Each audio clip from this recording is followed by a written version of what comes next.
está com criança, pode levá-la lá.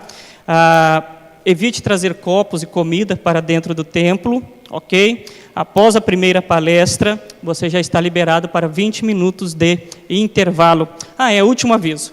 Para você que não estava ontem à noite e veio hoje pela manhã, nós temos uma caixa de perguntas ali ao fundo do templo, ok? Então, se você tiver alguma pergunta, anote ali, aliás, escreva e deixe lá, que hoje à noite nós teremos uma mesa redonda, onde várias dessas perguntas serão respondidas. Vamos ficar em pé e vamos louvar ao nosso Deus.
Como descrever, como explicar o amor que vai de leste a oeste e nunca mais vai terminar. Tu me conheces bem e sabes quem eu sou. Não há como me esconder de ti, tu sempre sabes onde estou. É de coração tudo que eu disser, no hino de louvor a Jesus de Nazaré. Se as palavras não mostrarem como é grande a minha gratidão, mesmo assim, Senhor, receba o meu louvor, é de coração. Não vou esquecer, não vou desprezar o amor que tu me revelaste a mim, pra me resgatar. Tu me conheces bem, sabes quem eu sou. Não há como me esconder de ti, tu sempre sabes onde estou. É de coração tudo que eu disser, no hino de louvor a Jesus de Nazaré. Se as palavras não mostrarem como é grande a minha gratidão, mesmo assim, Senhor, receba o meu louvor, é de coração, é de coração tudo que eu disser, no hino de louvor a Jesus de Nazaré. Se as palavras não mostrarem como é grande a minha gratidão, mesmo assim, Senhor, receba o meu louvor, é de coração. Se as palavras não mostrarem como é grande a minha gratidão, mesmo assim, Senhor, receba o meu louvor, é de coração. Mesmo assim, Senhor, receba o meu louvor, é de coração. Amém. Os irmãos e irmãs podem se assentar. É o reverendo Demar que vem, do pregador também. O reverendo Demar orará pela vida do pregador.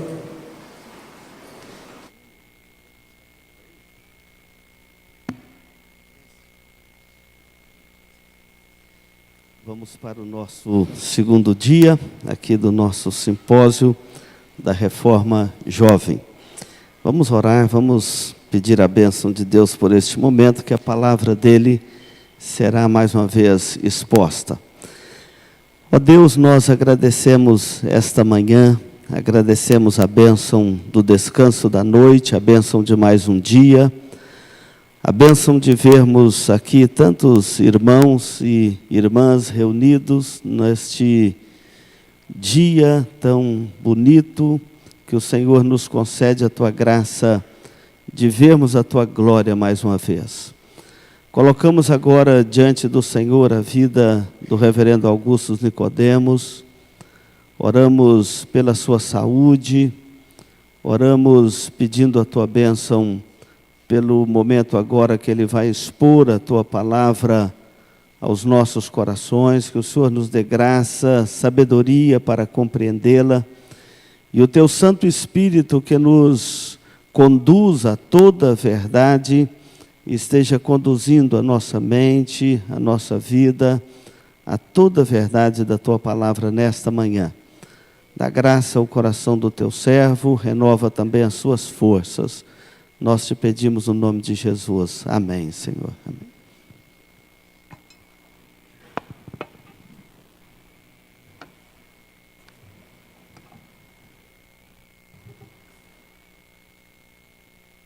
Todos.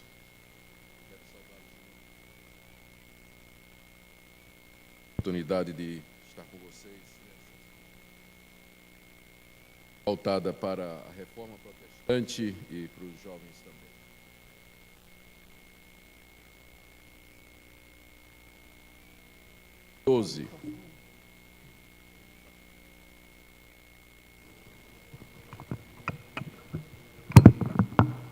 Obrigado.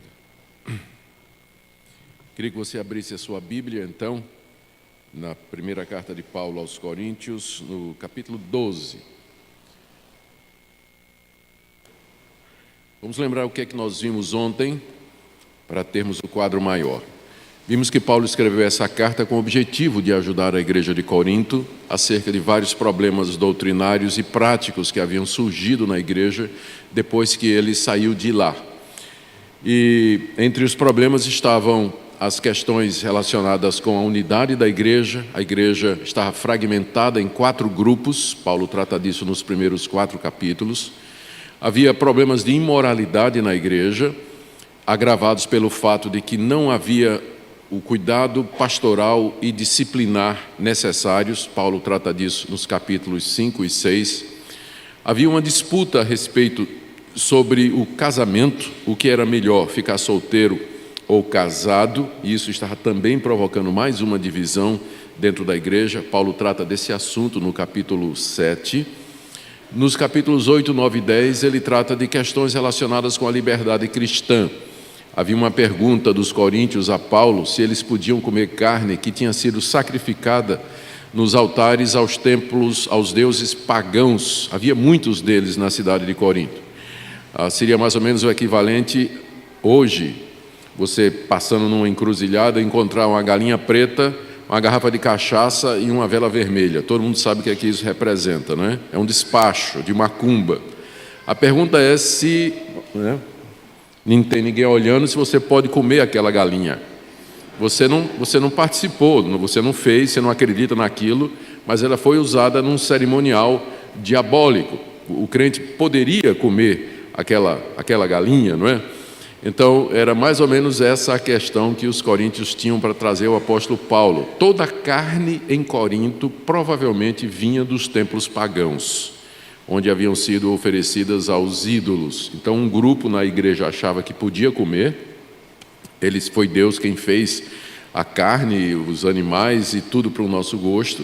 E tem outros que achavam que era carne contaminada e que comer representava um perigo espiritual. Paulo trata da questão da liberdade cristã nessas coisas nos capítulos 8, 9 e 10. E depois havia muitos problemas relacionados com o culto da igreja. E Paulo trata disso nos capítulos 11, 12, 13 e 14. Eu esqueci de mencionar ontem que tinha mais um problema. Tinha um grupo na igreja que não acreditava em ressurreição. E Paulo tem que tratar disso no capítulo 15. Então, se você acha que sua igreja é complicada, leia primeiro aos Coríntios. E você vai dar graças a Deus por estar numa igreja pacífica, que tem suas dificuldades, mas nada se compara a essa igreja extremamente problemática, fundada por Paulo, inclusive, né? Ou seja, nem sempre é culpa do pastor, né? Nem sempre. Muito bem. Então, nós estamos focando na parte onde Paulo trata das questões relacionadas com o culto. Havia vários problemas no culto da igreja de Corinto. Isso porque, como nós dissemos, o culto é onde desembocam os problemas da igreja. O culto da igreja vai ser aquilo que ela é. Então, um reflete o outro. A igreja de Corinto era uma igreja complicada, era uma igreja com problemas de divisão, com conceitos errados sobre espiritualidade, e o resultado é que essas coisas todas eram refletidas no culto.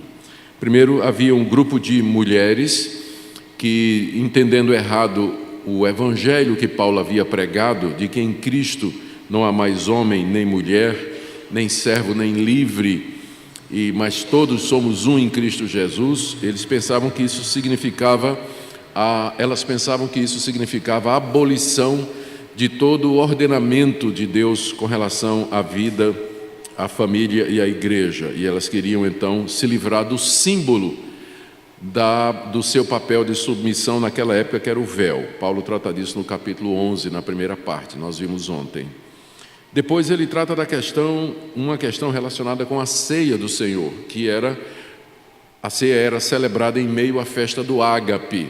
Os coríntios não tinham uma atitude correta, havia muito egoísmo, cada um estava preocupado em comer primeiro, gente que estava abusando da bebida, e o resultado era que na hora da celebração da ceia não havia clima, havia brigas e conflitos entre eles, a ponto de Paulo dizer: vocês estão, na verdade, se reunindo para pior e estão comendo e bebendo juízo para vocês.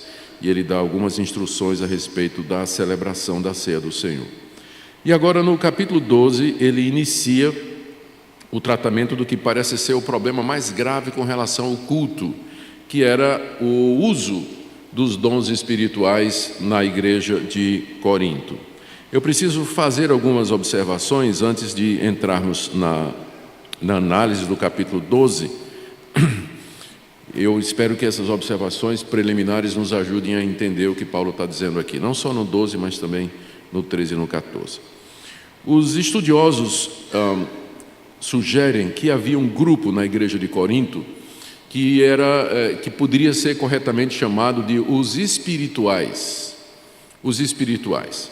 Eles eram chamados, ou podem ser considerados espirituais, porque eles associavam a espiritualidade com a manifestação de determinados dons, praticamente ou especialmente o dom de línguas e o dom de profecia. Então, para eles, a presença de Deus se manifestava no culto quando os irmãos começavam a falar em línguas e profetizar. O Espírito Santo mostrava sua santidade e o seu poder através da manifestação extraordinária desses dons durante o culto.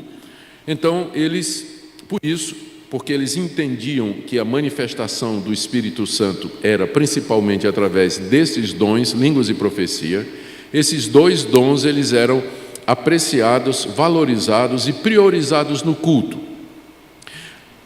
Muitos deles falavam em línguas ao mesmo tempo, estavam falando em línguas ao mesmo tempo, não havia interpretação.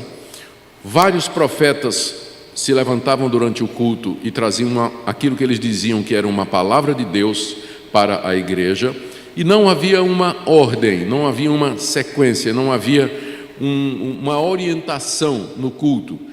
Talvez os coríntios achavam que deviam deixar Deus agir, e Deus agia levantando esse ou aquele, uma pessoa ou outra, para falar em línguas ou profetizar durante o culto, prejudicando o ensino da palavra, prejudicando o uso do dom dos mestres e doutores que havia na igreja para o ensino da própria.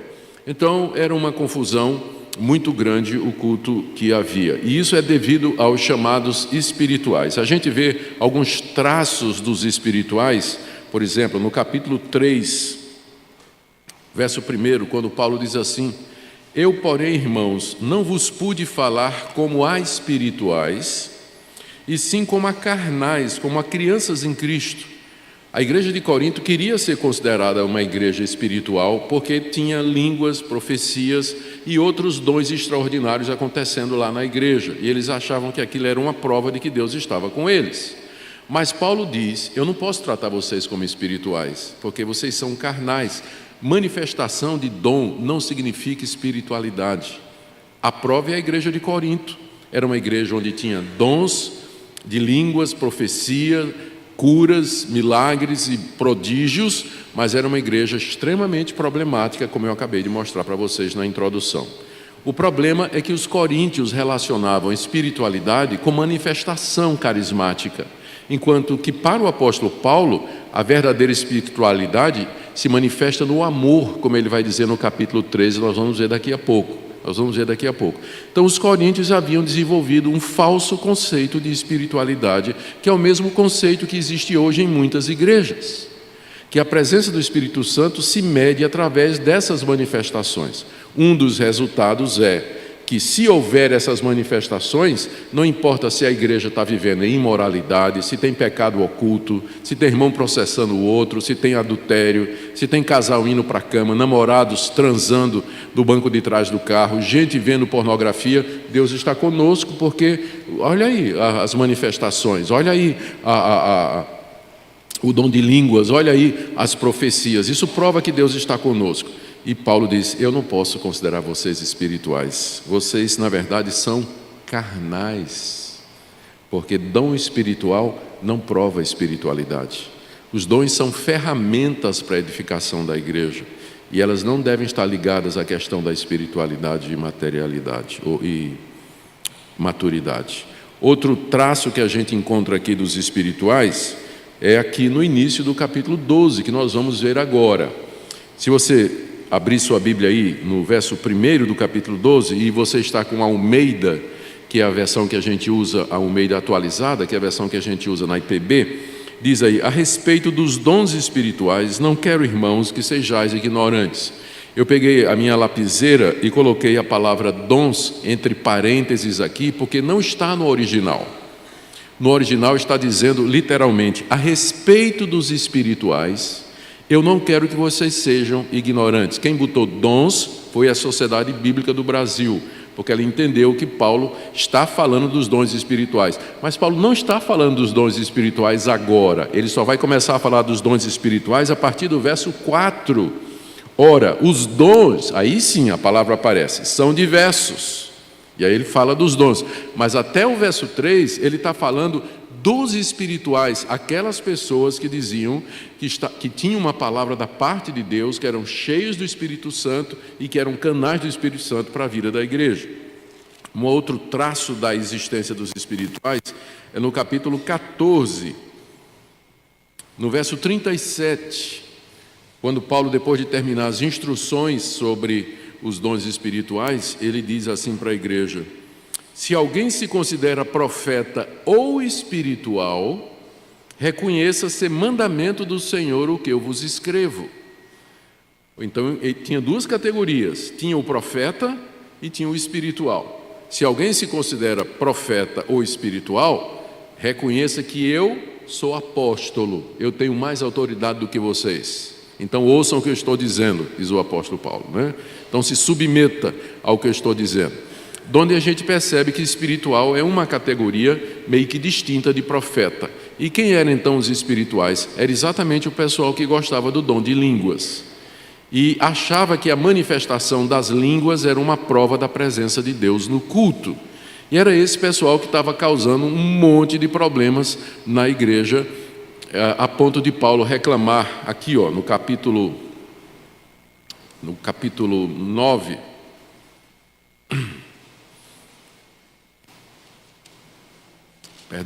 capítulo 4, é a gripe. Olha a ironia de Paulo, capítulo 4, a partir do verso 8, ele escrevendo para os coríntios diz: já estáis fartos, já estáis ricos, chegastes a reinar sem nós, sim, tomara reinasses para que também nós viéssemos a reinar convosco. E aí no verso 10, nós somos loucos por causa de Cristo, e vós sábios em Cristo, nós fracos e vós fortes, vós nobres e nós desprezíveis. O que é que Paulo está fazendo aqui? Ele está refletindo aquilo que a igreja de Corinto pensava a respeito de si mesmo, comparando-se com o apóstolo Paulo. Eles achavam que eles estavam fartos, já eram ricos e que já estavam reinando, que o reino de Cristo já estava presente entre eles. Afinal, nós não temos o Espírito Santo, já estamos falando as línguas dos anjos, já entramos no reino celestial. E Paulo diz: que bom que vocês estão reinando sem mim, não é? Ótimo, espero que vocês reinem mesmo. Vocês são nobres, vocês são maravilhosos, e nós, apóstolos, nós somos o fim da picada, somos espetáculo a Deus e o mundo, não é? Como ele diz aí no verso 9 e a partir de 11 até o 13. Então, a atitude da igreja de Corinto era de uma arrogância espiritual muito grande, a ponto de se comparar com o apóstolo Paulo e achar que eles estavam além do apóstolo Paulo. E quem era o grupo que estava promovendo isso, senão o grupo dos espirituais? O pessoal que achava que tinha uma comunicação direta com Cristo, que recebia direto de Jesus Cristo, que não precisava estar debaixo da autoridade e do ensino de homem nenhum, e que desafiava inclusive o ensino do apóstolo Paulo. Parece familiar? Continua até o dia de hoje, não é? Depois da minha conversão, um dos primeiros livros que eu li que caiu na minha mão foi A Catástrofe Corintiana. Não tem nada a ver com o time de São Paulo, mas era um livro que falava a respeito do desastre que foi essa igreja no início da vida cristã, porque ela tinha um conceito errado de espiritualidade, que estava ligado à manifestação dos dons, e eles priorizavam aqueles dons, negligenciavam os outros e desprezavam quem não tivesse aquelas manifestações. É isso que Paulo vai tratar nos capítulos 12, 13 e 14. Por isso que eu acho que esses 3 capítulos, eles são talvez uma das partes mais relevantes para a igreja brasileira hoje, depois do surgimento do movimento carismático, na rabeira do movimento pentecostal, trazendo à luz o movimento neopentecostal, que enfatiza todas estas coisas. Graças a Deus que tem irmãos crentes, irmãos lúcidos e bíblicos dentro desses movimentos, mas infelizmente a porta se abriu por conta desse conceito errado do que é espiritualidade, e em nome do Espírito Santo muita coisa errada tem sido feita e dita nesse ambiente. Eu espero poder ajudar hoje falando um pouquinho mais a respeito disso aí. Vamos então para o capítulo 12. Ao que tudo parece, os coríntios haviam escrito uma carta para o apóstolo Paulo, e que foi trazida por aquela comissão que está mencionada no capítulo 16, Estéfano, Fortunato e Acaico. Paulo diz lá no capítulo 16 que esses 3 homens vieram da igreja trazendo uma oferta para ele. E eles trouxeram, além da oferta, provavelmente uma carta. Porque, veja só, capítulo 7, verso 1, Paulo diz assim, quanto ao que me escrevestes. Então Paulo tinha diante de si uma carta escrita pelos coríntios, provavelmente com perguntas, não é? Então, quanto ao que me escrevestes, e aí ele começa a falar sobre casamento. Tinha uma pergunta sobre casamento. Aqui no capítulo 12, a expressão a respeito de é a mesma expressão que aparece no início do capítulo 7, embora tenha sido traduzido de maneira diferente, mas é a mesma expressão grega, peride, a respeito de, ou com respeito a. Então, no capítulo 12, Paulo ainda está respondendo perguntas dessa carta que foi enviada para ele. No capítulo 7, a pergunta é sobre casamento. No capítulo 8, a pergunta é, podemos comer galinha preta morta na encruzilhada? E no capítulo 12, a pergunta é, Paulo, como é que a gente reconhece um espiritual? Porque tem gente aqui dizendo que é espiritual, falando em nome do Espírito Santo, mas tem alguma coisa que não soa bem. Como é que a gente reconhece? E você podia falar um pouquinho sobre os dons espirituais? Então, estas são as perguntas que Paulo vai responder aqui nesses capítulos que nós temos pela frente e que foram provocadas por uma carta escrita pelos coríntios. As questões, então, eram essas: como reconhecer que alguém está falando pelo Espírito Santo e também qual é o papel dos dons espirituais na igreja. Vamos começar com a primeira questão e a resposta de Paulo a respeito dos espirituais. A respeito dos espirituais, eu não quero, irmãos, que sejais ignorantes. Sabeis que outrora, quando eres gentios, deixáveis conduzir-vos aos ídolos mudos segundo eres guiados. Por isso vos faço compreender que ninguém que fala pelo Espírito de Deus afirma anátema a Jesus. Por outro lado, ninguém pode dizer Senhor Jesus, senão pelo Espírito Santo? A resposta de Paulo para a pergunta, como é que eu reconheço que alguém está falando pelo Espírito Santo, é que o Espírito Santo glorifica a Cristo.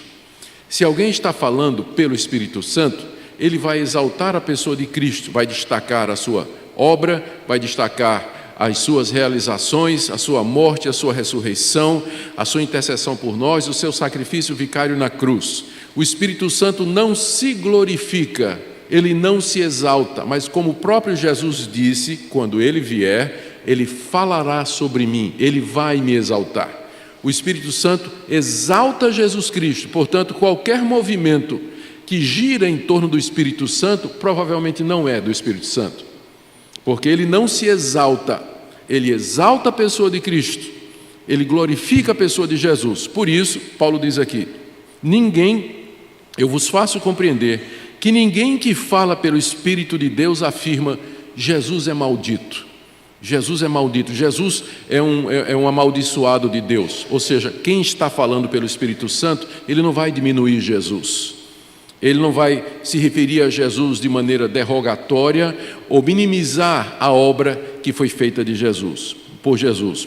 Por outro lado, diz Paulo, ninguém pode dizer Senhor Jesus, senão pelo Espírito Santo. Ou seja, ninguém pode reconhecer de verdade, de coração, o senhorio de Cristo. Ele é o Filho de Deus que morreu, ressuscitou, está sentado à sua direita. Ninguém pode fazer isso se não for iluminado e guiado pelo Espírito Santo.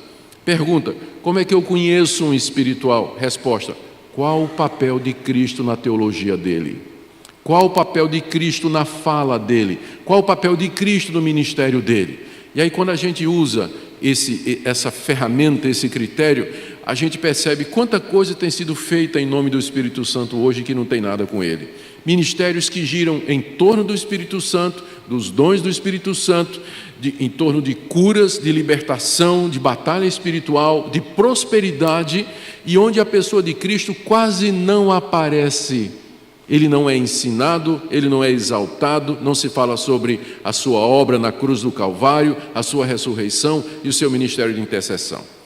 Então, o primeiro critério é esse. E Paulo faz uma analogia aqui no verso 2 para explicar isso. Ele diz assim, vocês antes, quando vocês eram descrentes, vocês eram guiados, vocês se deixavam conduzir aos ídolos mudos conforme eram guiados. Aqui ele está fazendo uma comparação e uma comparação e um contraste. Os pagãos são guiados pelos espíritos enganadores, a idolatria. Isso ele vai dizer, ele disse no capítulo 10, não é? Que os demônios estão por detrás dos ídolos. Capítulo 10, verso 20, verso 19. Que digo, pois, que o sacrificado ao ídolo é alguma coisa, ou que o ídolo tem algum valor? Antes digo que as coisas que os gentios sacrificam é a demônios que as sacrificam. Ou seja, aqueles cultos pagãos, os ídolos e tudo, não era uma coisa inocente de pessoas que não conheciam a Deus, mas os demônios estavam atuando por detrás e levando as pessoas a adorar falsos deuses. Então, da mesma forma como antes de você ser crente, você era levado pelos demônios a adorar falsos deuses, da mesma forma, uma vez que você se converteu e recebeu o Espírito de Deus, o Espírito de Deus lhe empurra para Jesus. Essa é a comparação que ele está falando aqui, que ele está fazendo. Antes, vocês eram guiados pelos espíritos imundos para os ídolos, mas agora vocês são crentes, cheios do Espírito Santo, vocês são guiados a Jesus Cristo. Aqui está o primeiro teste do verdadeiro espiritual. É aquela pessoa que glorifica a Jesus Cristo. Então, não meça a sua espiritualidade. Às vezes a gente pergunta assim, Deus, qual é o meu estado diante do Senhor? E a gente faz uma análise da nossa vida, pensando assim, não, se eu tivesse uma visão, se eu tivesse um sonho, se eu visse um anjo, se eu falasse em línguas, se eu profetizasse, então eu saberia que eu estou cheio do Espírito Santo. Não. A pergunta é, você ama Jesus? Quanta comunhão você tem com Ele? O quanto você depende dEle? Como está o seu relacionamento por Jesus? Porque é assim que você mede a sua espiritualidade e não através dessas manifestações. Essa é a primeira resposta essa é a resposta de Paulo a essa primeira questão dos coríntios, como reconhecer o espiritual. A partir do verso 4, ele traz 7 princípios ou 7 orientações a respeito dos dons espirituais e o seu uso na igreja, que eu quero ver então com vocês. O primeiro deles é a unidade dos dons. Os dons são dados para promover a unidade da igreja e eles têm origem na Trindade, versos de 4 a 6. Ora, os dons são diversos. Note o que eu disse, até o verso 3 ele estava falando dos espirituais, agora ele vai falar dos dons, não é? Verso 4. Ora, os dons são diversos, mas o Espírito é o mesmo. E também há diversidade nos serviços, mas o Senhor é o mesmo. E há diversidade nas realizações, mas o mesmo Deus é quem opera tudo em todos. Aqui nessa passagem, o apóstolo Paulo tem 2 objetivos. Primeiro, mostrar que existem muitos dons, e não somente línguas e profecia, e mostrar que, apesar de haver muitos dons, eles procedem do mesmo Deus e, portanto, eles promovem a unidade da igreja e não a divisão. Vocês perceberam que essa passagem ela está construída em torno das 3 pessoas da Trindade. Não perceberam isso? Ora, verso 4. Os dons são diversos, mas o Espírito é o mesmo. Verso 5. Há diversidade nos serviços, mas o Senhor, quem é o Senhor? Jesus Cristo, é o mesmo. Verso 6. Há diversidade nas realizações, mas é o mesmo Deus, referência a Deus Pai, é quem opera tudo em todos. A passagem foi cuidadosamente construída numa estrutura trinitariana. E ele se refere aos dons de maneiras diferentes. Verso 4. Os dons são diversos, mas o Espírito é o mesmo. A palavra dom vem de uma palavra grega, da mesma raiz da palavra grega, para graça. O dom é uma dádiva, alguma coisa que é dada gratuitamente, misericordiosamente. E são ferramentas, habilidades que Deus graciosamente concede ao seu povo para a edificação da igreja. Esses dons, diz o apóstolo Paulo no verso 4, eles são diversos, são muitos, são diferentes, não se resumem apenas em línguas, profecias e cura. E também eu digo isso para os presbiterianos, e nem somente é o dom de pregar e de ser pastor, que parece que é o único dom que tem na igreja presbiteriana, não é?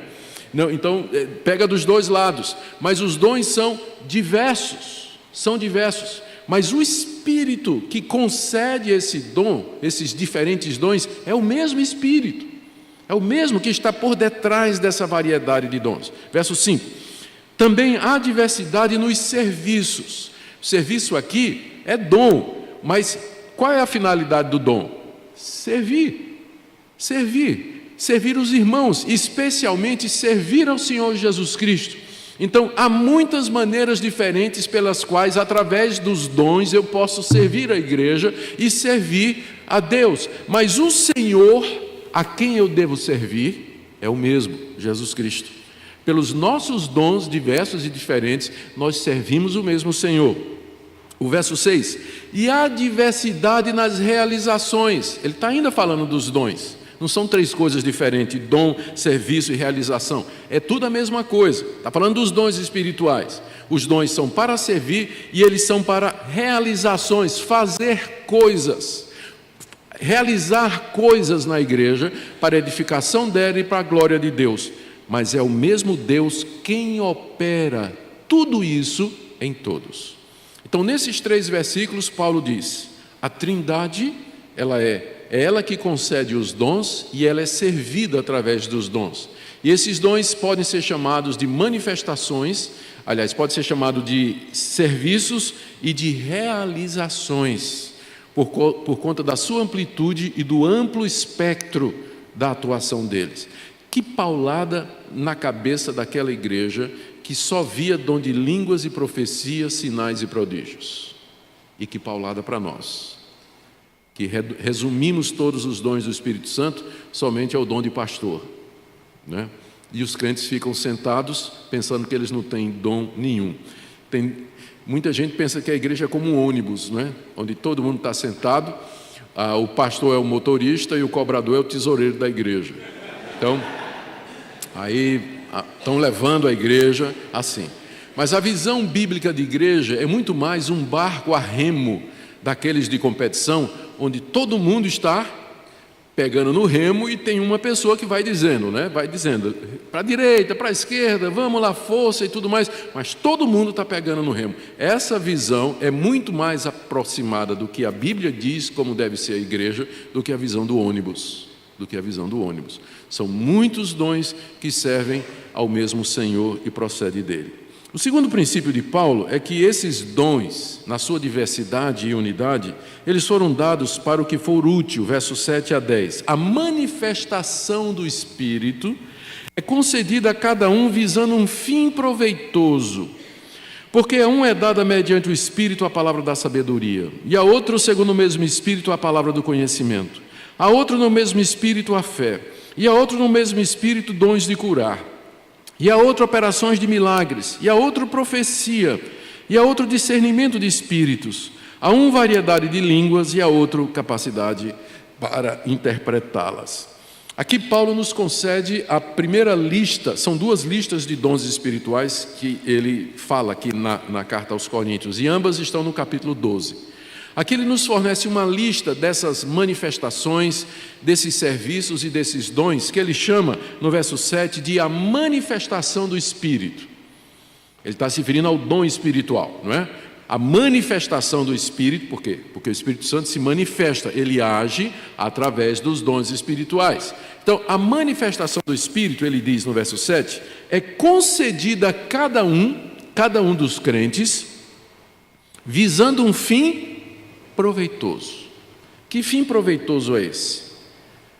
Então os dons eles não foram dados para outra coisa que não seja um fim proveitoso. Quando a gente examina a lista de coisas aqui, dos dons que Paulo enumera, a gente percebe que o fim proveitoso é a edificação do próximo, é a edificação da igreja. E nós não temos muita certeza do que são esses dons que Paulo está falando aqui. Nós sabemos algumas coisas. Primeiro, que essa lista não é exaustiva, porque tem mais 4 listas no Novo Testamento onde aparecem dons que não estão aqui. Segundo, nós sabemos que essa lista ela reflete mais a realidade da igreja de Corinto e não a realidade da igreja universal. Então a gente tem que pensar no contexto da igreja de Corinto quando a gente analisa esses dons aqui. E terceiro, nós temos que estar preparados para lembrar que dons, eles são manifestações do Espírito Santo concedidas à igreja de acordo com a necessidade da igreja. O que eu quero dizer com isso é que Deus nem sempre deu os mesmos dons em todas as épocas. No Antigo Testamento você tinha manifestações de Deus que nós não encontramos mais hoje. Você tinha homens como Sansão, que tinha uma força extraordinária, Nós encontramos no Antigo Testamento Deus fazendo coisas que parece que ele fez uma vez só. Abrir o Mar Vermelho, sustentar 40 anos o povo de Israel com maná caído do Egito, fazer o sol parar, do nada criar todas as coisas. Deus é o mesmo, mas isso não significa que ele age da mesma maneira em todas as épocas. Então, o pessoal diz assim, não, mas Deus é o mesmo ontem, hoje, eternamente, ele tem que fazer hoje tudo o que ele fez na Bíblia. Como assim? Então peça para ele fazer cair pão do céu 40 anos para sustentar sua família. Peça para ele lhe dar uma sandália que dure 40 anos e não gaste no pé, como ele fez com o povo de Israel. Você acha que ele vai fazer isso hoje? Peça para ele abrir o rio Dourados para você atravessar com sua família. Ele vai fazer isso hoje? Ele pode? Claro que pode. Ele é Deus, ele continua sendo Deus. Mas não confunda a imutabilidade de Deus com a mesmice de Deus. Deus é imutável, mas isso não quer dizer que ele vive de mesmice, sempre se repetindo. Ele age de maneira diferente em épocas diferentes. Muitas dessas coisas aqui não aparecem no Antigo Testamento, e muitas coisas do Antigo Testamento não aparecem aqui. Então, o fato de que aparece na Bíblia não quer dizer que Deus está disposto a dar ou conceder esses dons todas as épocas a todas as pessoas. Isso aí a gente pode ter certeza. Muitas dessas coisas que estão listadas aqui, elas não aparecem mais na história da igreja. Já no século II e III, os escritores, como Jerônimo, Orígenes, eles já se referiam a essas listas dizendo: a gente não tem ideia exatamente do que é que Paulo quis dizer com isso, porque algumas dessas coisas a gente desconhece, não tem mais entre nós. Isso no século II. Então lembremos disso quando a gente for analisar essa lista de dons. Então, quando a gente lê, a gente percebe que qual é o final proveitoso desses dons. No verso 8: a um é dada mediante o Espírito a palavra da sabedoria.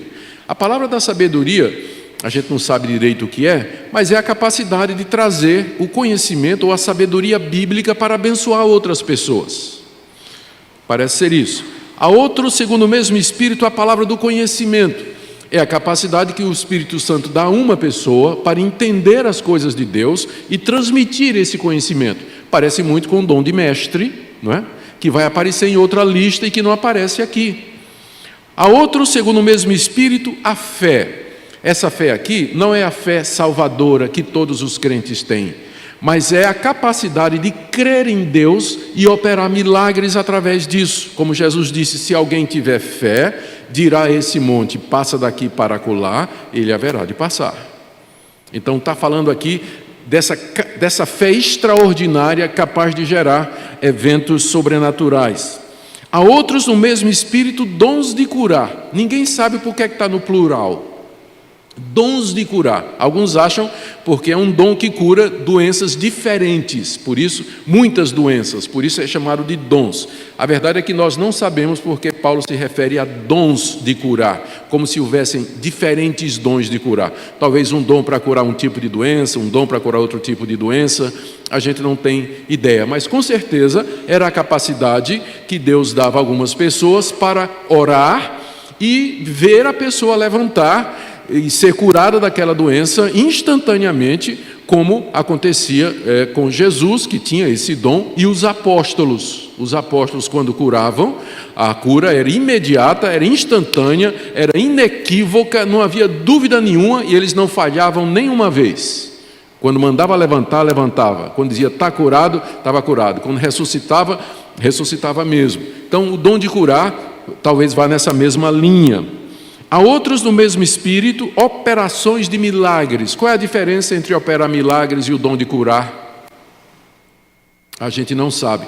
Os dons de curar talvez tenham a ver com a sanidade das pessoas, e o dom de operar milagres seja alguma coisa do tipo multiplicar pães, andar sobre água, ou fazer qualquer coisa dessa natureza, né? Coisas extraordinárias que talvez acontecessem através desse dom. Há outros, a profecia. A profecia, ela não é tão fácil como parece. A primeira impressão que a gente tem é que o profeta é alguém que viu o futuro, mas isso era apenas uma parcela pequena do trabalho do profeta. O profeta era alguém que trazia uma palavra de Deus, que exortava o povo, chamava o povo ao arrependimento. Lê o livro do profeta Isaías, mais da metade do livro do profeta Isaías é uma chamada à nação de Israel para se arrepender dos seus pecados e voltar para Deus. Apenas uma parte é predictiva, e mesmo assim, quando Isaías prediz o futuro, ele faz isso baseado na lei.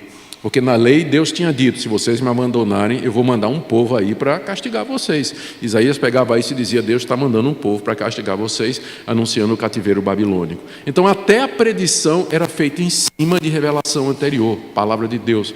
E isso é muito importante. Não tem nada a ver com adivinhar o que é que está acontecendo na vida dos irmãos durante o culto, né? Isso não é profecia. Não é profecia. Adivinhar o que é que está acontecendo na vida dos irmãos durante o culto. A outro é dado, segundo o Espírito, segundo o mesmo Espírito, discernimento de espíritos. A gente não sabe direito o que é isso.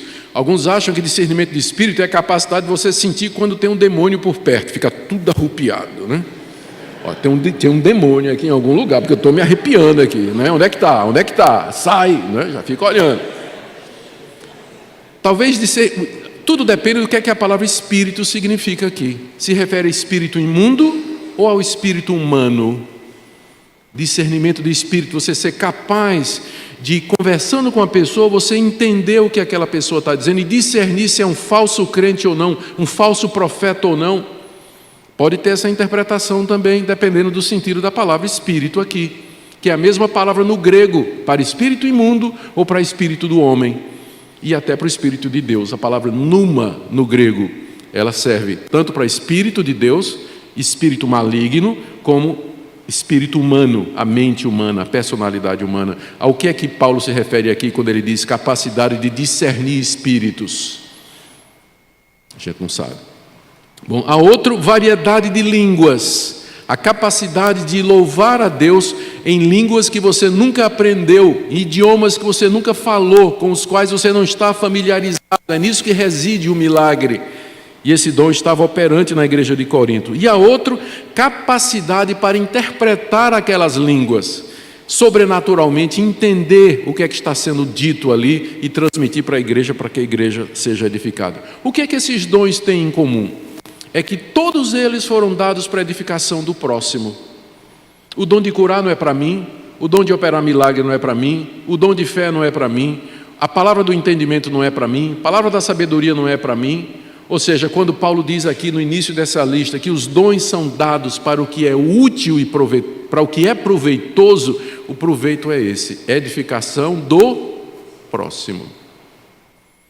Os dons foram dados para que eu possa abençoar o meu irmão, abençoar a igreja. Os dons não são dados como um meio de autossustentação, autoedificação.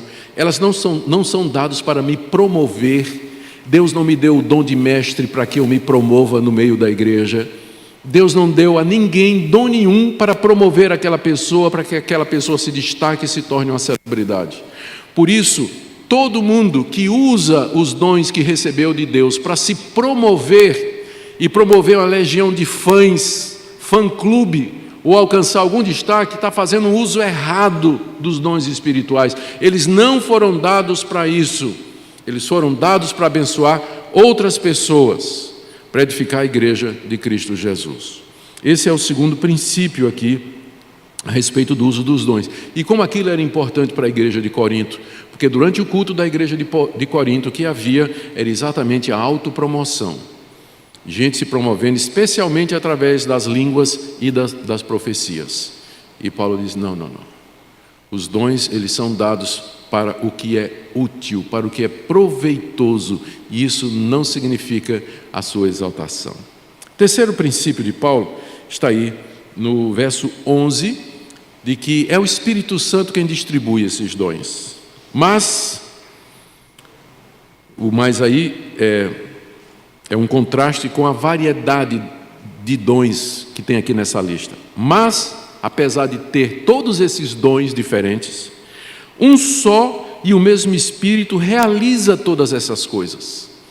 São vários dons, não é, diferentes aqui, mas é o mesmo Espírito que realiza estas coisas, que está por detrás deles, distribuindo-as como lhe apraz a cada um individualmente. Aqui é o terceiro princípio para compreender o uso dos dons espirituais na igreja.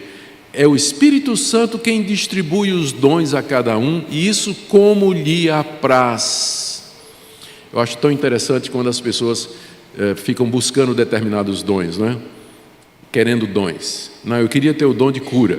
Encontrei uma pessoa que dizia que já há muitos anos vinha orando e pedindo a Deus o dom de cura.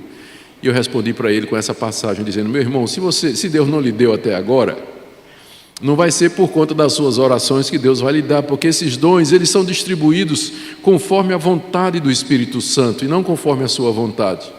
Eu fico triste quando eu vejo jovens e outras pessoas iludidas por pastores, que insistem com elas que elas têm que ter determinados dons, e que têm que buscar, jejuar, procurar, se santificar para obter determinados dons, quando a Bíblia diz com clareza que esses dons, eles são distribuídos livremente pelo Espírito Santo como lhe apraz. O que nos resta é descobrir esses dons, descobrir as pessoas que têm esses dons, capacitar essas pessoas para que elas possam exercer o seu ministério no meio da igreja. Isso tem a ver comigo também. O que é que Deus me concedeu? Que habilidades Ele me deu? E de que maneira eu posso usá-las para a glória de Deus na igreja ou fora dela? O quarto princípio tem a ver com a promoção da unidade. Versos 12 e 13, o apóstolo Paulo faz uma declaração da nossa unidade, apesar da grande diversidade que Paulo diz que existe nos dons espirituais, nas realizações e nos ministérios, contudo, há uma unidade intrínseca na vida da igreja. Verso 12. Porque assim como o corpo é um e tem muitos membros, e todos os membros, sendo muitos, constituem um só corpo, assim também com respeito a Cristo. Pois em um só Espírito todos nós fomos batizados em um corpo, quer judeus, quer gregos, quer escravos, quer livres, e a todos nós foi dado beber de um só Espírito. Essa palavra de Paulo aqui é importante porque a igreja de Corinto era uma igreja dividida. E parte da divisão era isso aqui: eu tenho os dons carismáticos e você não tem. Eu sou mais espiritual do que você, porque eu falo em línguas, porque eu profetizo e você serve. Então, meu dom é um dom extraordinário, é um dom mais importante, né? Então, você não chega perto de mim nesse nível, eu estou no nível superior a vocês. Dom de línguas, ó, aqui. Dom de limpar a igreja, ó, aqui embaixo. O apóstolo Paulo disse aqui que apesar da variedade, nós, na verdade, estamos unidos pelo mesmo Espírito. E ele usa a analogia do corpo pela primeira vez. O corpo é um só, o corpo humano, mas ele tem muitos membros. E o que é que junta esses membros? É o mesmo sangue que corre através deles, o mesmo sangue que irriga o meu rosto, é o mesmo sangue que irriga a minha mão.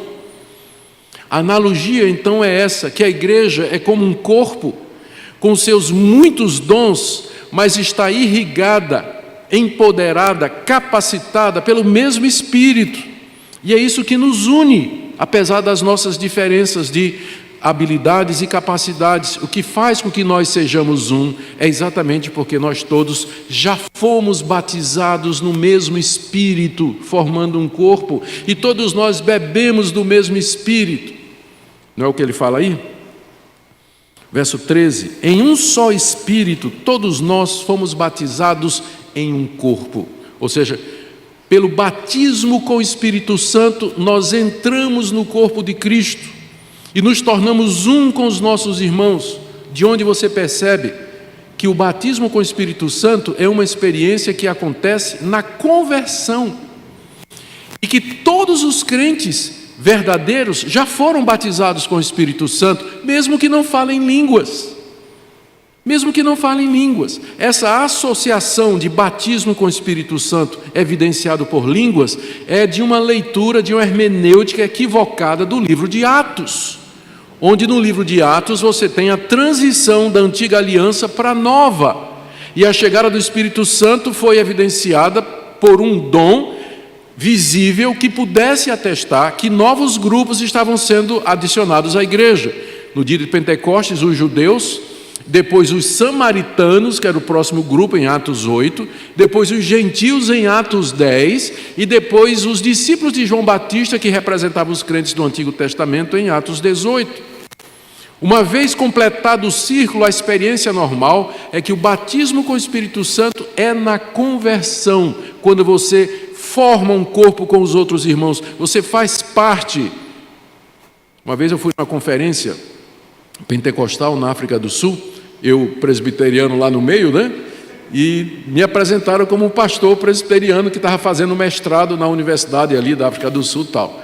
Fui cercado na hora por vários pastores que disseram: você já foi batizado no Espírito Santo? Foi a primeira pergunta deles. Eu disse: claro que fui. E eles perguntaram: e o senhor falou em línguas? Eu disse: não. Então ele disse: então o senhor não foi batizado com o Espírito Santo? Aí eu abri aqui, olha, todos somos batizados com o Espírito Santo. E no mesmo capítulo, no verso 30, Paulo pergunta: falam todos em línguas? E qual a resposta que Paulo espera aqui? Não. Então uma pessoa pode ser batizada com o Espírito Santo e ela nunca falou em línguas, porque o batismo com o Espírito Santo é aquele momento em que você é iniciado no corpo de Cristo, quando você é recebido no corpo de Cristo e você recebe o Espírito Santo.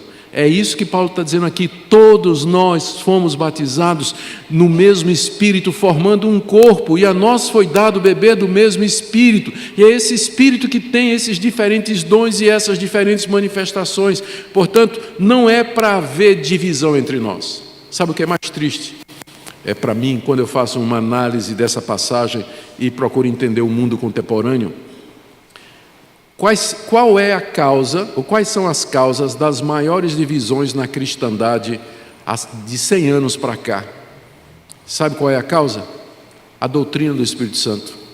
Nada tem dividido mais a igreja nos últimos 100 anos do que exatamente a doutrina do Espírito Santo e a doutrina dos dons espirituais.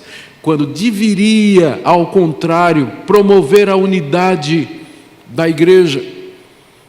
Deveria promover. É vergonha para nós. Vergonha para nós, crentes, cristãos. Porque essa doutrina, ela é a base da nossa unidade. Que nós todos temos o mesmo Espírito e bebemos do mesmo Espírito. E participamos do mesmo Espírito. Contudo, é a doutrina que mais tem dividido os cristãos. Até o dia de hoje, lamentavelmente. Bom, mas os dons, diz Paulo, eles foram dados para promover a unidade, porque eles todos têm a origem no mesmo Espírito. Do verso 14 até o verso 26, ele coloca um quinto princípio, de que, como no corpo humano, nós precisamos uns dos outros na igreja. Ele aqui está empregando a analogia do corpo. Vamos ler do verso 14 até o verso 26. Porque também o corpo não é um só membro, mas muitos. Se disser o pé, porque não sou mão, não sou do corpo, nem por isso deixa de ser do corpo. Se o ouvido disser, porque não sou olho, não sou do corpo, nem por isso deixa de ser. Se todo o corpo fosse olho, onde estaria o ouvido? Se todo fosse ouvido, onde o olfato? Mas Deus dispôs os membros, colocando cada um deles no corpo como lhe aprouve. Se todos, porém, fossem um só membro, onde estaria o corpo? O certo é que há muitos membros, mas um só corpo. Aqui nessa passagem, o apóstolo Paulo, e vamos até o verso 26, que é quando ele termina aqui a analogia. Até o verso 26, 21. Não podem os olhos dizer à mão, não precisamos de ti, nem ainda a cabeça aos pés, não preciso de vós. Pelo contrário, os membros do corpo que parecem mais fracos são necessários. Os que nos parecem menos dignos no corpo, a esse damos muito maior honra. Também os que em nós não são decorosos, revestimos de especial honra. Mas os nossos membros nobres não têm necessidade disso. Contudo, Deus coordenou o corpo, concedendo muito mais honra àquilo que menos tinha, para que não haja divisão no corpo, pelo contrário, cooperem os membros com igual cuidado em favor uns dos outros. De maneira que se um membro sofre, todos sofrem com ele, e se um deles é honrado com ele, todos se regozijam. Paulo emprega aqui a analogia do corpo humano para explicar algumas coisas sobre os dons espirituais. Primeiro, que todos os dons são importantes, do verso 14 até o verso 20. O corpo não é um só membro, mas um. Se a mão não pode dizer, porque não sou mão, se o pé disser, porque não sou mão, não sou do corpo, nem por isso deixa de ser. O ouvido também, se ele disser, porque não sou olho, não sou do corpo, nem por isso deixa de ser. E se todo o corpo fosse olho, onde estaria o ouvido? E assim por diante. Ou seja, Paulo está dizendo que todos os membros, todos os dons espirituais e as pessoas que têm esses dons, eles são importantes para a igreja. Porque você não tem o dom de pastor, não quer dizer que o seu dom não seja importante. Porque você não tem um dom que faz com que você esteja em público, na frente de uma audiência, ministrando, não quer dizer que o seu dom não seja importante e não seja necessário. O ouvido é necessário, o olho é necessário, o pé é necessário. Paulo chega a dizer aí no verso 21 em diante, não é? Não podem os olhos dizer à mão, não preciso de ti, e nem ainda a cabeça aos pés, não preciso de vós. Todos precisamos uns dos outros. Para que o corpo funcione, todos os membros precisam funcionar. E cada um tem uma função. A mão tem uma função, o pé tem uma função, olho tem uma função, ouvido tem uma função. E Paulo pergunta, se todo o corpo fosse olho, como ficaria? Você pode imaginar se Deus fizesse a gente como um grande olho azul, com aquelas pálpebras batendo assim, não é? Aquele grande olho azul. Que coisa horrorosa. Se fosse o nariz, já viu coisa mais feia do que nariz? Nariz enorme, nós fôssemos narizes só. Que coisa horrorosa, né? Coisa horrorosa. Mas o que é que faz a beleza do corpo? A sua variedade. Variedade. Nós temos olhos, temos ouvido, temos nariz, temos boca, dente. É tudo diferente, bonito, combinações, né? Não tem uma pessoa igual a outra. É tudo combinado de uma forma diferente, nos fazendo muitos plurais e ao mesmo tempo únicos e portanto, importantes e necessários. É isso que essa analogia está dizendo aqui. Todos têm um lugar no corpo de Cristo. Por que Paulo está enfatizando isso? Ele está enfatizando isso porque para a igreja de Corinto, o corpo era uma grande língua. Era o dom que eles queriam, era o dom que eles enfatizavam. Esse dom que tinha primazia. E Paulo diz, não. A variedade é grande, somos muitos. São muitos membros, todos são necessários e todos são honrados, não é? A partir aí do verso 23 até o verso 26, ele fala dos membros do corpo que parecem ter menor honra, provavelmente ele se refere aos órgãos genitais. Esses a gente dá maior honra, a gente cobre, a gente cuida, não é? Então, e ele fala também da ligação que existe quando um membro sofre, os outros sofrem com ele. Você já experimentou levar um corte no dedo, infeccionar, inflamar e você ter febre no corpo todo? Não é? Foi um cortinho no dedo, não é? Mas abala seu corpo todo. Então, se um membro sofre, todos os demais sofrem com ele. Se um membro é honrado, todos os demais são honrados com ele. Com isso, Paulo quis expressar a variedade que há na igreja e a unidade no meio dessa variedade. Que analogia bonita, não é? E que nos ajuda a entender como é que a igreja funciona. Ela é o corpo de Cristo. Nós devemos ter essa perspectiva orgânica da igreja. Não é uma instituição, embora nós precisamos de institucionalizar alguma coisa para poder funcionar na nossa sociedade. Mas a igreja não é isso, não é? Não é isso. O prédio, o edifício, mas é exatamente o corpo vivo de Cristo com os seus membros atuando de maneiras diferentes, realizações diferentes para a glória de Deus. O último princípio de Paulo aqui para encerrar o capítulo 12 é que então nós devemos procurar, parece que eu estou me contradizendo, não é? Nós devemos então procurar os dons que são mais importantes. Mas por que eu estou dizendo isso? Que parece uma contradição, porque é Paulo que diz, vamos ler do verso 27 até o 31, ora, vós sois corpo de Cristo, individualmente membros desse corpo, a uns estabeleceu Deus na igreja, primeiramente apóstolos, em segundo lugar profetas, em terceiro lugar mestres, depois operadores de milagres, depois dons de curar, socorros, governos, variedades de línguas. Porventura são todos apóstolos, ou todos profetas, são todos mestres, ou operadores de milagres, têm todos dons de curar, falam todos em outras línguas, interpretam-nas todos. Entretanto, procurai com zelo os melhores dons. Essa lista aqui pode parecer que está contradizendo o que Paulo disse até agora. Porque aqui você tem uma lista, uma segunda lista de dons, mas que começa dizendo que Deus colocou na igreja primeiro, segundo e terceiro. E lá no final ele diz, procure então os melhores dons. Quais seriam os melhores dons? Os que vêm primeiro, segundo e terceiro. Então, parece contradizer o que ele tinha dito agora, que a igreja é como um corpo, onde todos os órgãos são importantes e que todos funcionam dentro da sua finalidade e todos têm um propósito. Mas se a gente agora estender a analogia do corpo mais um pouquinho, a gente talvez entenda o que é que Paulo está dizendo aqui. Todos os membros do meu corpo são importantes, são necessários e são bons, mas eu vivo sem uma mão, não vivo? Se eu perder uma mão no acidente, eu continuo vivendo? Continuo. Se eu perder os 2 olhos, eu continuo vivendo, mas continuo vivendo. Se eu perder um rim, ou seja, todos os órgãos são importantes, mas tem alguns que são vitais vitais para a existência. Por exemplo, e se eu perder meu coração? Aí não. Se eu perder o cérebro? Aí não. Então, embora todos os dons são importantes, alguns são vitais para a existência da igreja e para o funcionamento dela. Por isso que Paulo começou essa lista dizendo: Deus colocou na igreja, primeiro, apóstolos, aqueles que receberam a verdade de Deus, a revelação de Deus, os fundamentos da igreja.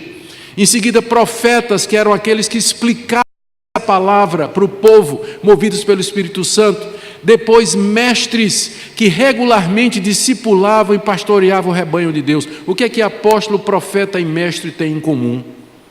É que eles pastoreiam através da palavra. Qual é o dom que aparece na lista de Paulo aqui? Línguas. Se Paulo perguntasse aos coríntios: vocês podem fazer uma lista aí dos melhores dons? Qual era o dom que apareceria primeiro na lista dos coríntios? Você sabe o que é que Paulo está fazendo aqui? Ele está pegando. E qual o último dom?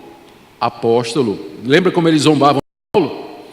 O que Paulo está fazendo aqui é pegando a lista dos coríntios e virando de cabeça para baixo. A lista certa é essa, irmãos. Deus primeiro colocou na igreja os dons da palavra, porque a igreja não pode subsistir sem a palavra, sem o conhecimento de Deus, sem a revelação da vontade de Deus e de gente que Deus levantou para ensinar essa palavra, aplicar essa palavra com autoridade, sabedoria e conhecimento. Os outros dons são importantes, mas eles vêm como acessórios para fazer essa igreja crescer. São todos apóstolos? Pergunta Paulo. Resposta: não. São todos profetas? Não. Falam todos em línguas? Resposta de Paulo: não. Então, vamos parar de exigir que todo crente fale língua para poder dizer que recebeu o batismo com o Espírito Santo. Interpretam todos? Não. Conclusão de Paulo: entretanto, mesmo que vocês não tenham todos os dons, procurai com zelo os melhores dons. Os melhores dons, nós já vimos, são aqueles que encabeçam a lista de Paulo. Procurar aqui não significa você buscar em oração que Deus lhe faça um apóstolo, um profeta ou um mestre. Significa procurar entre os irmãos aqueles que já têm esses dons, a quem Deus já concedeu esses dons. Por que eu digo que essa é a interpretação? Porque esse era o problema da igreja de Corinto. Eles não estavam dando oportunidade a quem tinha os dons da palavra. O culto da igreja de Corinto era marcado por essas manifestações que dominavam o tempo de adoração e serviço a Deus. E aqueles que ensinavam a palavra, eles quase não tinham oportunidade. Eles deviam procurar entre eles aqueles que tinham os melhores dons para a igreja, que eram os dons da palavra, para edificar a palavra e estabelecê-la na verdade de Deus. Mas, diz o apóstolo Paulo, no final do verso 31, existe um caminho melhor. Eu vou mostrar a vocês um caminho sobremodo excelente, que é melhor do que os dons. Vocês querem ser espirituais, não é verdade? Vocês estão querendo dons espirituais, amém. Mas existe outra coisa que é superior aos dons espirituais e que vocês deveriam estar buscando. Do que Paulo está falando? Do amor, que é o capítulo 13, que nós veremos em seguida. Deixa eu concluir então os 12 aqui com algumas lições para nós. Primeiro, é evidente que na igreja evangélica brasileira hoje há um abuso do que seja, uma má compreensão muito grande do que sejam os dons espirituais. Você encontra, por um lado, gente valorizando dons que estão em último lugar na lista do apóstolo Paulo e desvalorizando dons que estão em primeiro lugar na lista do apóstolo Paulo, que são os dons da palavra. Por outro lado, você encontra, e aqui eu estou apontando o canhão para o nosso campo, igrejas históricas, reformadas, que querem ser conservadoras, mas que por causa dos exageros que acontecem no lado de lá, não conseguem se abrir ou procurar entender que Deus concede diferentes dons à igreja, além de presbítero, pastor e diácono. E que há muitas formas pelas quais os crentes poderiam se envolver no serviço a Deus nas suas comunidades. Então é preciso um resgate dessa doutrina, que tem tudo a ver com o culto que nós prestamos a Deus. Outra coisa que nós aprendemos aqui é que você não pode achar que você não tem valor ou que não tem importância para a obra de Deus. Porque pelo que nós lemos, cada crente recebe dons espirituais, não recebe os mesmos dos outros, mas cada um de nós recebe diferentes dons espirituais para servir e cultuar a Deus. Então, se você vem usando isso como desculpa, eu não sei, eu não tenho nada, não tenho habilidade nenhuma, não tenho capacidade nenhuma, então eu espero que hoje você perceba que essa perspectiva está errada, que o Espírito Santo distribui soberanamente dons individualmente ao povo de Deus. E por fim, que Deus nos dê graça para que nós apresentemos a Ele uma igreja unida. Você vê que o foco aqui, a analogia do corpo, foca muito na unidade dos membros diversos, mas formando um corpo. A unidade da igreja, a união dos irmãos, entendendo e compreendendo o ministério diferente dos outros. Às vezes a gente quer que os outros sejam como nós, e que o ministério deles seja o nosso, e que a gente usa o nosso ministério para medir o ministério dos outros, e fazendo comparações. E a gente esquece da pluralidade e da diversidade dos dons na igreja, que deveria promover a unidade. Vamos orar? Ó Deus, nós queremos mais de Ti, nós queremos aprender mais do Senhor, e nós queremos experimentar, Senhor, mais do Espírito Santo. Dá-nos visão bíblica correta a respeito dos dons espirituais. Nos une em torno da pessoa de Cristo, que é aquele que deve ser exaltado e glorificado através dos dons, para que nós possamos servir uns aos outros e fazer Tua vontade aqui nesse mundo. Em nome de Jesus. Amém. Obrigado, irmãos.